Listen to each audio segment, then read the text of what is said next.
We talk to a lot of classical only violinists, and one of the questions they ask us is, why should I plug in? What's in it for me? This instrument's been working just fine for our community for hundreds of years. I've been playing my entire career. I've never had to plug in. Why would I want an electric violin? It's a fair question, right? There's a lot of stuff to worry about. There's different instruments and pickups and features and cables and wirelesses and effects and amps and why is this even necessary, right? It's very true. Acoustic instruments have some huge advantages. You can show up 5 minutes before you have to play and just take it out of the case, tune it, and go. You don't have to haul all this equipment around. There's no sound checks and feedback, and there's none of that stuff. It's just the purity of the music, right? As a person who's been doing this my whole career, I kind of agree. If you don't need amplification, don't mess with it. It's expensive, it's time consuming, it requires a whole separate set of skills that they don't teach in conservatory. But as you may have experienced in your career, there are times where an acoustic instrument just simply isn't loud enough. Have you ever tried to play with a drummer?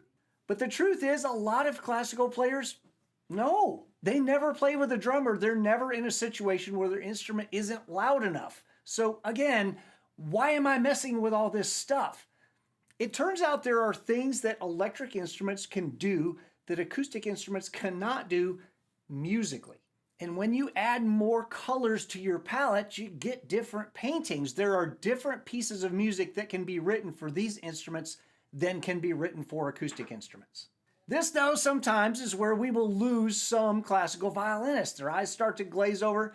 Not everybody wants to be an improviser or an arranger or a composer. They want to play music that was written by amazing artists, and it turns out that there are some out there who are writing for these instruments and the things they can do that acoustic instruments cannot.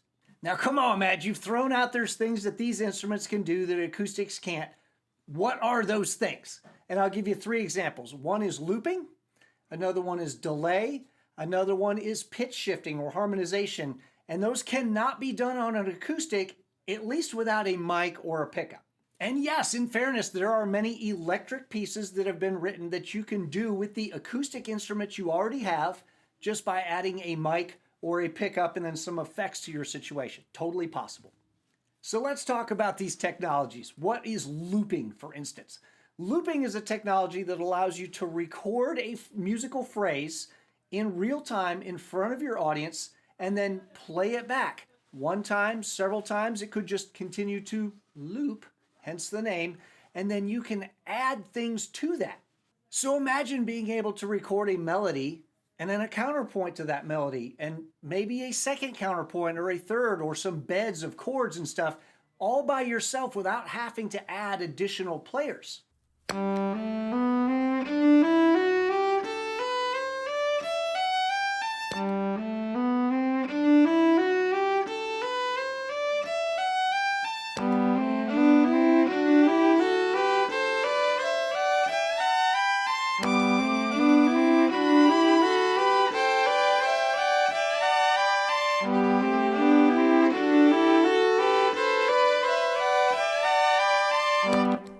The sheet music will be notated with where to hit record or overdub or play or stop. All these things are taken care of by the composer. You just have to execute their vision. Playing with a looper, though, is a skill that has to be learned and practiced. And it's a skill that once you've learned it is going to help you be a better player even when you're not playing with that looper. It's going to help you improve your timing, your intonation, your rhythm. It's going to force you to play more accurately because every little sound that you play is going to get played back over and over again.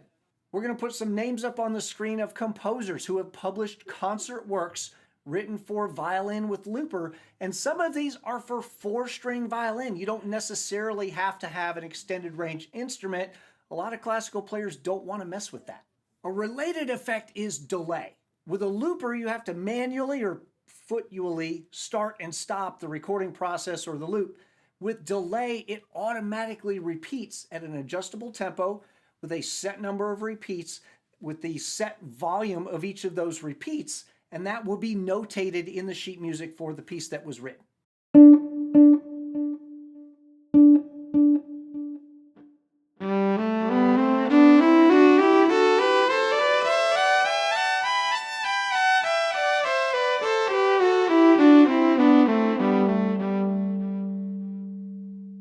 You can, for instance, set a delay to repeat one time at full volume at a 4-bar interval at 108 BPM, which is exactly what Chuck Bontrager does when he plays the Telemann canonic sonatas all by himself. This isn't even new music. This is the ability to play a canon with only one player.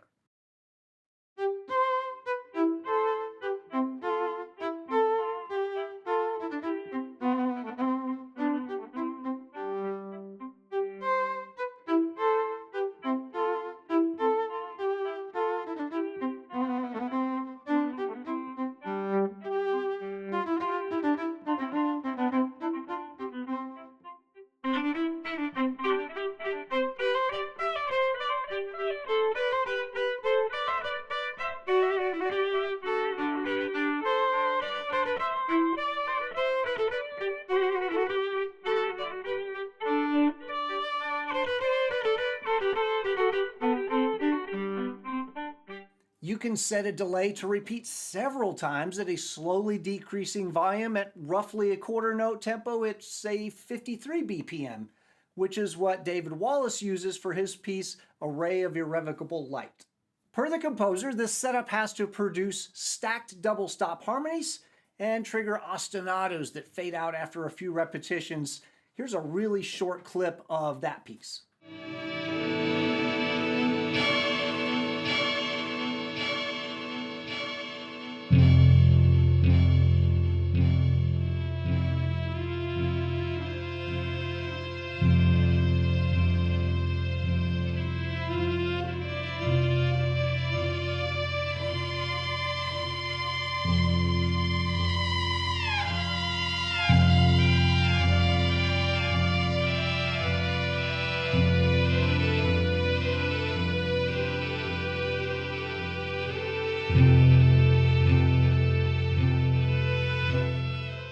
If after your next classical concert you were to perform either one of these pieces, you would absolutely bring the house down.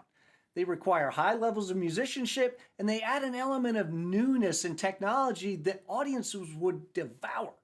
The third effect that we mentioned is pitch shifting or harmonization. Pitch shifting takes the note you're playing and changes it to another note at some interval. And harmonization takes the note you're playing and it adds another note at some interval. Naturally, that interval is adjustable, as is the volume of the added or changed pitch. So, for example, you could add a major third above the note you're playing to the note you're playing.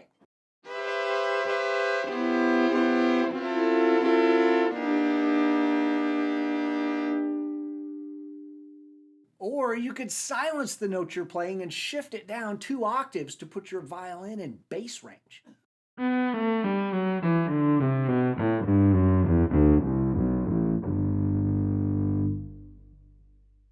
Combining pitch shifting with delay or looping gives one player the ability to create immensely complicated and huge sonic landscapes, which composers love.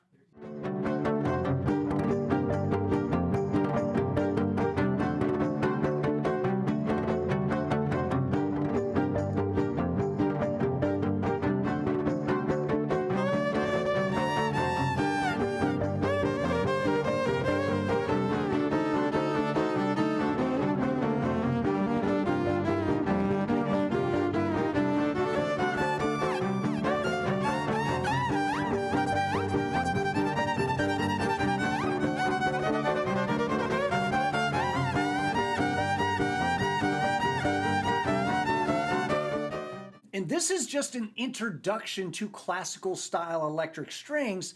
Once you start exploring extended range, there are several full concerti that have been written for 6 or 7 string electric violins. Nico Muhly, John Adams, Joe Denenzone, Rudolf Haken, Tracy Silverman, Daniel Bernard Romain. All of these people have written concerti for electric violins. We should also mention that the romantic violin that you're playing is not the original design of the violin. In the 15, 16, early 1700s, they didn't have what we have now. They had Baroque violins with different necks, different strings, different angles on the instrument, different tunings. The romantic violin that we call the violin today is a technological change from what was available in the 15 and 16 and early 1700s. The electric violin is simply an extension of that direction. Now, Baroque violins didn't go away. They were added to by Romantic violins. People still play Baroque violins now. Electric violins are not going to replace acoustic violins. It's a both and situation, that these are different tools for a different job. And it is incumbent on us as artists to explore technologies that we have access to with the skills that we developed on the instrument that we trained on. We should also mention that the extended range violins that look so newfangled today are just a throwback to the old viola da gamba and viola d'amores that were 6 and 7 string instruments that kind of went away as instruments needed to get louder and louder. They couldn't have these huge ranges on such a small wooden body that could project and fill a concert hall. But with electronics, now we can, so the old can be made new again. Rudolf Haken plays some of the old Schubert Arpeggione sonatas on a 6-string electric violin. But that's probably a discussion for another day. For now, I want you to think about the possibilities that you could encounter with the instrument you have with an added mic or pickup, or a 4-string acoustic violin with a fairly simple pedal board setup. And then on the screen, I'm going to put a list of composers who are writing art music for 4, 5, 6, and 7-string electric violins with electronics. All of the different things that they're exploring with looping and pitch shifting and delays and resonance and stereo imaging, all of these new things that we can explore with these skills that we already have, or a lot of the skills that we already have.